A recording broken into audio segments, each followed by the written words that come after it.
Hi, it's Dennis Daly. In my travels around the U.S., I have found a lot of really nice places that I would like to go back to if I had the money. One of them is Flagstaff, Arizona. I've spent about 3 weeks there total over the years, and during my first visit, I was a guest of something that's right beside Lowell, at the top of a butte, an observatory, the Lowell Observatory. My host was Bill Buckingham.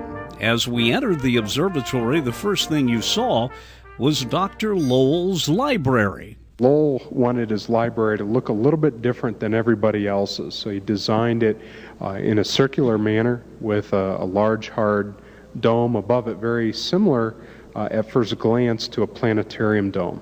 Mm-hmm. Yeah, from a distance you look at this building and it looks very much like a planetarium. Tell us about the displays around here. The first thing that caught my eye was a series of photographs. These photos show the construction of what is called the Slifer building, which is the building we're in right now, and the building that houses our current visitor center, showing the construction which lasted a little over a year. It was finished in 1916, the same year that Percival Lowell died. So even though Lowell was very much involved with the design of this building, he never lived to see it completed, unfortunately. I guess Lowell and this facility are probably best known for the fact that the planet Pluto was discovered here, and the anniversary was just a couple of months ago. Exactly. Pluto was discovered here back in the beginning of 1930 by a number of people working at the observatory at the time. The man most associated with that is Clyde Tombaugh, who used to work here. Bill Buckingham, Percival Lowell must have had an enduring love of the heavens, witnessed the fact that his library was shaped like an observatory and a planetarium with a dome and everything, and his life was very much immersed in that. Tell us a little bit about his background, how he came from the East Coast out here to a rather not desolate but far away part of America to set up the observatory. Well, Lowell came from Boston by more of a circuitous route. He began his early childhood really as an amateur astronomer. His parents gave him a telescope when he was a youth, and he was always interested in the heavens. He was interested in comets. He had strong recollections of observing a comet when he was a child from his parents' home roof. And he went to Harvard and studied mathematics. When he got out of school, he went into the family textile industry. The Lowells ran a number of textile mills in the East. And for most of his life, he thought he would be a businessman and follow in the footsteps of his parents and his brother and such. But somewhere along the line, he really began an interest or a fascination with the planet Mars. He heard of reports from Italy in particular, from an astronomer there who was observing Mars on a very regular and very intensive basis. This individual named Schiaparelli was describing these features he could see through his telescope that looked like lines. These lines he thought might be river channels or perhaps even canals built by some race on the planet Mars. And Schiaparelli also reported that he was going to have to stop observing Mars because of his failing eyesight. Lowell wasn't born an astronomer. Matter of fact, even to the day he died, he was more of an amateur astronomer, like millions of other people. But yet his name is very closely connected with astronomy. Was it while he was alive, or was it very much the discovery of Pluto here that locked that into people's minds? Well, Lowell postulated or conjectured that there was another planet out there, as did several other astronomers.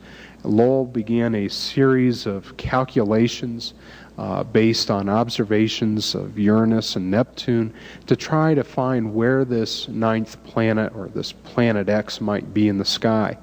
And he did, as did some of his staff afterwards, conduct several searches of the sky looking for Planet X. However, Planet X, unfortunately, wasn't found till nearly 14 years after Lowell's death. Looking around here, one of the things that fascinates me, and I want to get into how telescopes work after a while, but is the number of things here related, I guess, to mathematics and calculation. Without putting the cart before the horse here, anyone who's ever looked through the telephoto lens of a camera or binoculars knows that the further away the object is, the more still you have to hold the camera or the binoculars. That quite often you'll see a plane in the sky, for example, or a bird on a tree. It takes you a second to find it because you have a very limited field of vision. Is it not incorrect to say that if you want to look at a specific star, you almost move the telescope to where you know it's going to be and wait for it? Or is that an oversimplification for the layman? The point I'm making is it must take an incredible amount of mathematics to be an astronomer. Astronomy really is a form of applied mathematics.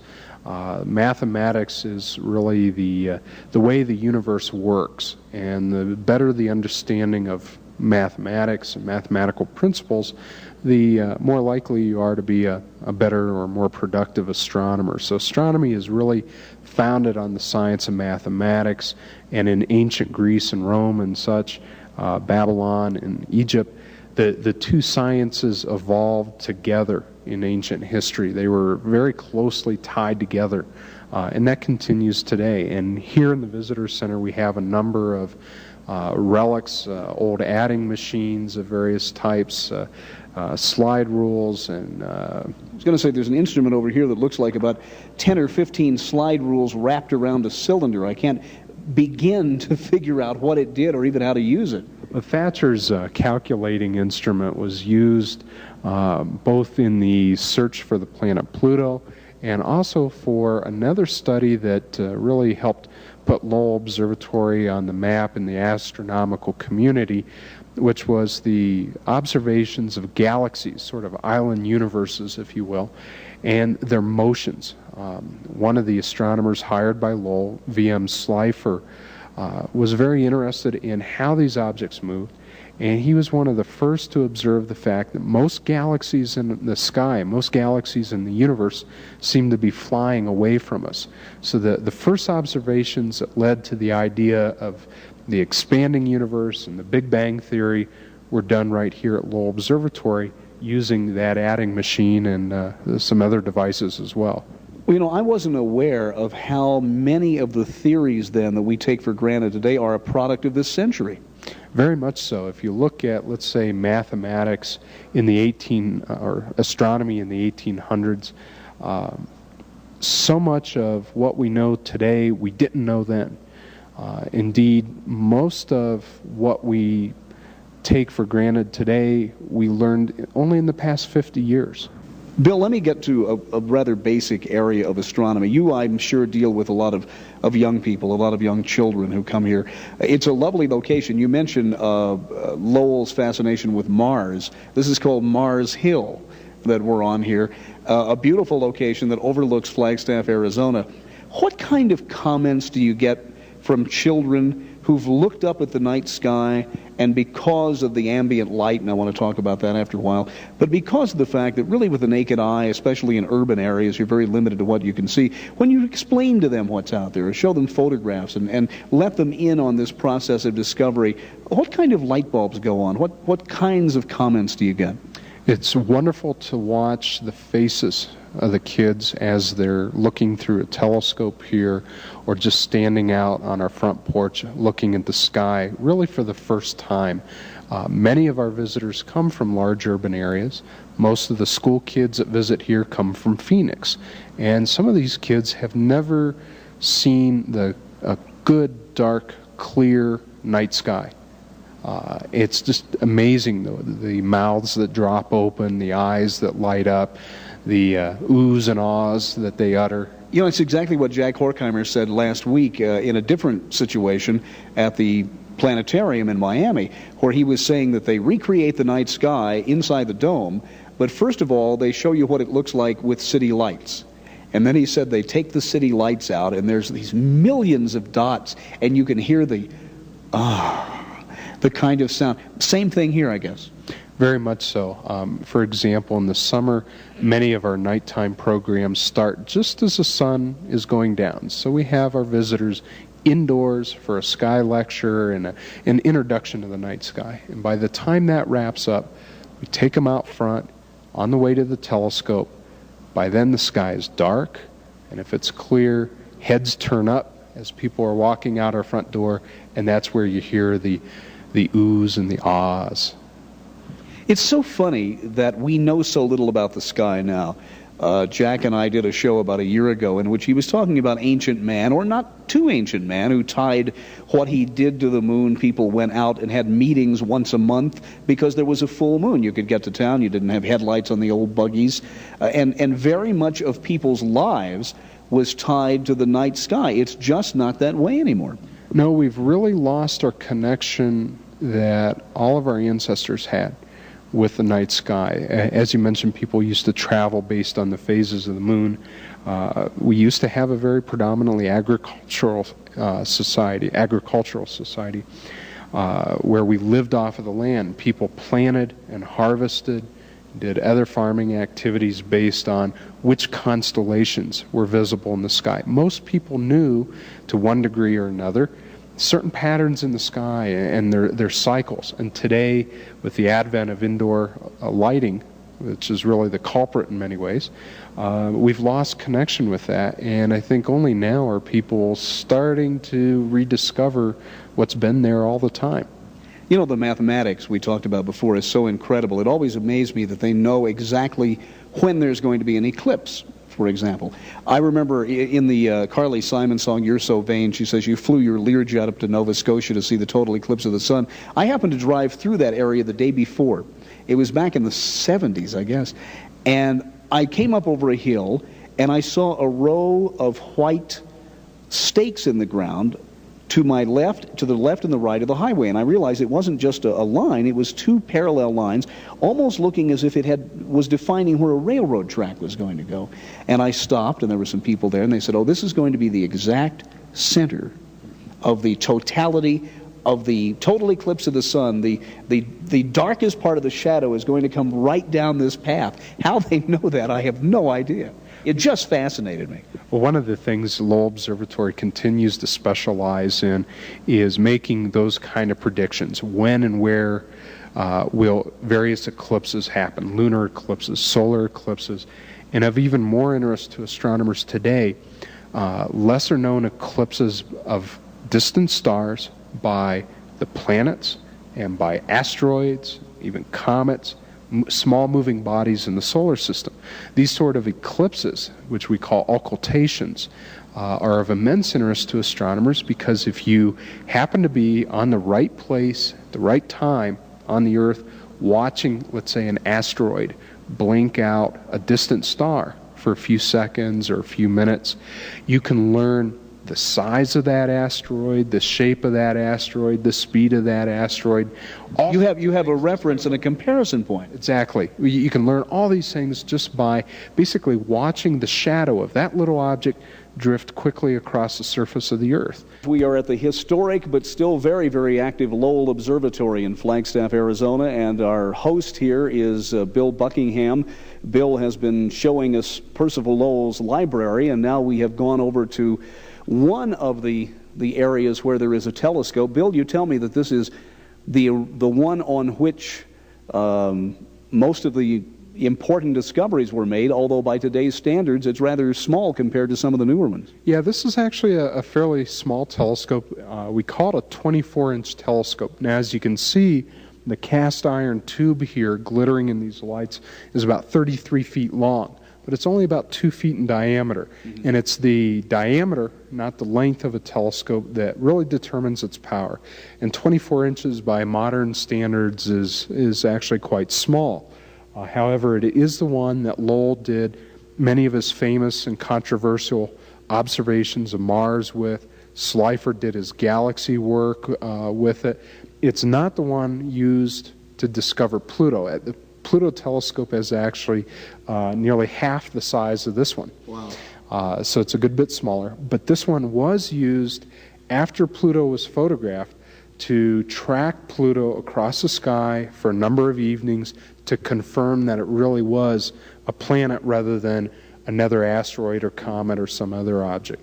You know, the neat thing is here we are in this high-tech situation, and yet I must explain that I've just been told that there is above us a dome with a slit that can be opened and the telescope can be aimed out of it, but the top surface of the dome can rotate. And tell us what it turns on. It turns on 2 dozen 1954 Ford pickup truck tires. The first thing you see when you come in, aside from the huge telescope, it looks like someone who has a den and saves tires as a hobby. Well, that's not real far from the truth. These wheels were installed around 1960 when one of the astronomers here, Slifer, was retiring. He had an interesting sense of humor. He wanted to leave the observatory with sort of a going-away present. So he went to a number of junkyards in the area and managed to scrounge up enough wheels. And today we have a challenge of trying to find replacement tires because we do blow I was going to say, I'm sorry we can't aim the telescope tonight. We have a flat tire. Sometimes we've had to say that.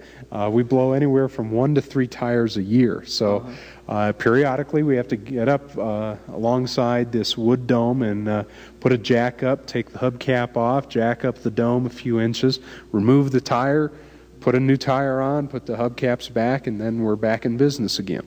Now, unlike a simple telescope that a person, or a spyglass, or binoculars, am I right in saying that the image doesn't go straight from the opening down to your eye?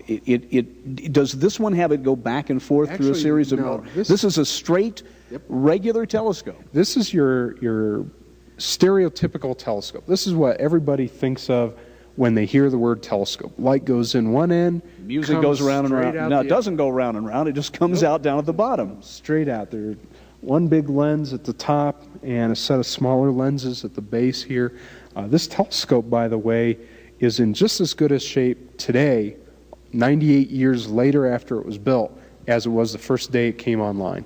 Now, I know that many astronomers around the world are getting ready for a celestial event that I guess you could call a celestial collision. Could you tell us about that? Well, a few years ago, a comet was torn into some 2 dozen pieces or so by the gravity of Jupiter. That comet, called Shoemaker-Levy 9, named after the 2 gentlemen here in Arizona that discovered it, is right now on a collision course with Jupiter. And starting around July 16th this summer, there's going to be an incredible celestial fireworks show going on in Jupiter's atmosphere as these pieces of this comet plow at tens of thousands of miles an hour into the atmosphere of Jupiter, releasing more energy per explosion than the entire stockpile of atomic weapons on the face of the Earth. Of course, Jupiter's no small planet, though. Exactly. We're talking about a planet that is so big that you could put all the other planets inside of it at the same time and still have room left over. So we're talking about enormous explosions happening to an even more enormous planet, and the big guess right now in astronomy is what's going to happen to Jupiter as a result of it. I guess astronomers get asked this question a lot, but obviously here is a planet being hit by a huge piece of space debris. There are, on the face of the Earth, numerous craters. There's the theory that a huge comet might have caused the cloud of dust that wiped out the dinosaurs. There's the big area in Russia where they see all the trees were knocked down in one direction. Do you think we're going to see something like that? Do you know what the odds are? Do astronomers talk about maybe one day having to alert the media and say, wait a minute, we just saw something here that might hit us? One of the research programs going on here is a search for asteroids and comets that are in danger of colliding with the Earth. And there is a real possibility that someday some astronomer here or elsewhere will go to the media and say, hey, guess what we have found? It's the natural course of the solar system. Everything in it has been hit hundreds or thousands or even millions of times by other objects. It's just a natural process that goes on in the solar system, and the Earth is not exempt from that process. Well, Bill Buckingham of the Lowell Observatory, I'm happy to see that it's not just a relic, that it's used, that you're still finding things. I want to thank you for taking the time to talk to us. You're very welcome. A lot of history there. Maybe more will be made at the Lowell Observatory in Flagstaff, Arizona. I'm Dennis Daly.